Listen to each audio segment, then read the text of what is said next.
राधे कृष्ण राधे कृष्ण। 31वां सूत्र। जैमिनी नामक आचार्य मधु विद्या आदि में देवता आदि का अधिकार नहीं बताते हैं, क्योंकि यह संभव नहीं है।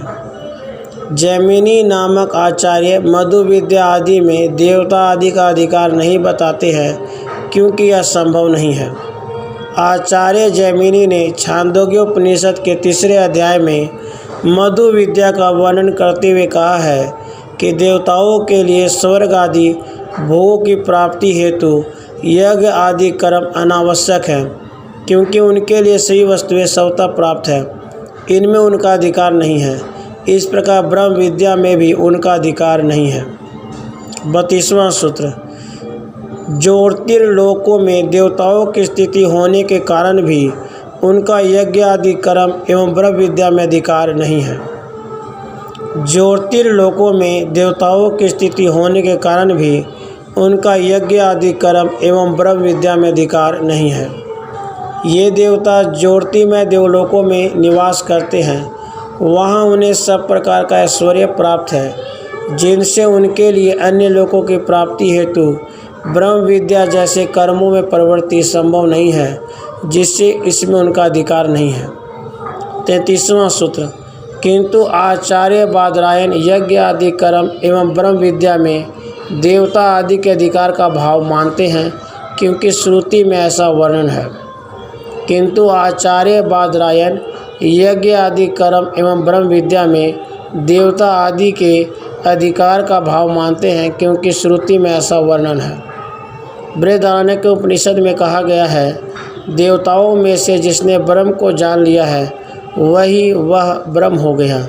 छांदोग्य उपनिषद में प्रसंग आता है, इंद्र और विरोचन ने ब्रह्मा जी की सेवा में रहकर ब्रह्म विद्या प्राप्त की। इनसे सिद्ध होता है देवता आदि का भी कर्म एवं ब्रह्म विद्या में अधिकार है। 34वां सूत्र। उन हंसों के मुख से अपना अनादर सुनकर इस राजा जानश्रुति के मन में शोक उत्पन्न हुआ। उसके बाद जिनकी उपेक्षा अपनी तुच्छता सुनकर शोक हुआ था, उन ऋक मुनि के पास वह विद्या प्राप्ति के लिए दौड़ा गया। इस कारण उन ऋक मुनि ने उसे शूद्र कहकर पुकारा, क्योंकि इससे ऋक मुनि की सर्वज्ञता सूचित होती है। उन हंसों के मुख से अपना अनादर सुनकर इस राजा जानश्रुति के मन में शोक उत्पन्न हुआ। उसके बाद जिनकी अपेक्षा अपनी तुच्छता सुनकर शोक हुआ था, उन ऋक मुनि के पास वह विद्या प्राप्ति के लिए दौड़ा गया। इस कारण उन ऋक मुनि ने उसे शूद्र कहकर पुकारा, क्योंकि इससे ऋक मुनि की सर्वज्ञता सूचित होती है। छांदोग्य उपनिषद में कहा गया है, एक बार राजा जानश्रुति को हंसों द्वारा सुने गए शब्दों से शोक हुआ। वह शोक से वशीभूत होकर मुनि ऋक्वे के पास गया।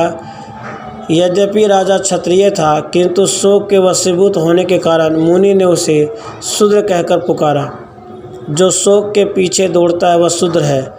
इससे ऋक मुनि की सर्वज्ञता सिद्ध होती है। इस उदाहरण से यह नहीं सिद्ध होता कि वेद विद्या में शूद्रों का अधिकार है। 35वां सूत्र। जानश्रुति का क्षत्रिय होना प्रकरण में आए हुए लक्षण से जाना जाता है। इससे तथा बाद में कहे हुए चैत्ररथ के संबंध से जो क्षत्रिय सूचक चिन्ह या प्रमाण होता है, उससे भी उसका क्षत्रिय होना सिद्ध होता है। जानश्रुति का क्षत्रिय होना प्रकरण में आए हुए लक्षण से जाना जाता है।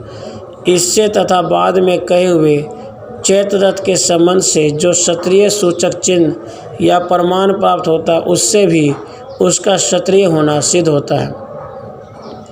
जानश्रुति श्रद्धापूर्वक दान देने वाला तथा अतिथियों का सत्कार करने वाला था। उसके राजोचित ऐश्वर्य का भी वर्णन है। साथ ही यह भी वर्णन है कि उसने राजा की कन्या को पति रूप में ग्रहण किया था। इससे सिद्ध होता है वह शूद्र नहीं क्षत्रिय था। शौनक तथा चैत्ररथ ने राजा जानश्रुति के यहाँ भोजन किया था। इससे भी सिद्ध होता है कि वह क्षत्रिय था, किंतु इससे यह सिद्ध होता है कि जाति शूद्र का वेद विद्या में अधिकार नहीं है। 31वां सूत्र। जैमिनी नामक आचार्य मधु विद्या आदि में देवता आदि का अधिकार नहीं बताते हैं, क्योंकि यह संभव नहीं है। 32वां सूत्र, ज्योतिर्मय लोकों में देवताओं की स्थिति होने के कारण भी उनका यज्ञ आदि कर्म एवं ब्रह्म विद्या में अधिकार नहीं है।